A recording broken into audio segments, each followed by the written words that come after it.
عليكي كمان انت واهل بيتك يا رب، تعمليه وتطبخيه كده وتهني بيه يا رب. بصوا كده انا هعمل ايه. فين التكايه دي اللي انا هعملها دلوقتي؟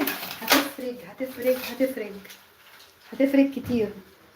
3 فصوص توم كده حلوين اهو، 3 فصوص توم اهو. تسلميلي يا حبيبه قلبي يا شيمو. وانزل بيهم هنا اقطعهم قطع كده بالسكينه كده اهو، من غير ما افرم ولا حاجه اهو. ما بقولكمش الكام فص دول هيدوا طعم ايه في المحشي.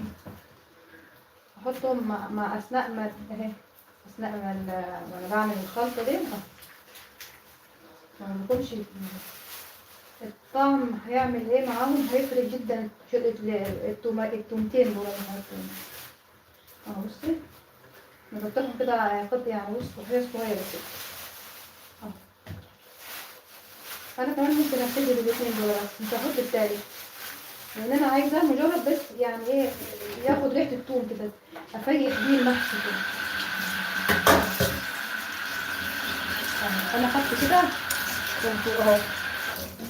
هم الثوم، بص الثوم اهو، دول الخيروش دول بيدوا ايه طعم بقى في المحشي.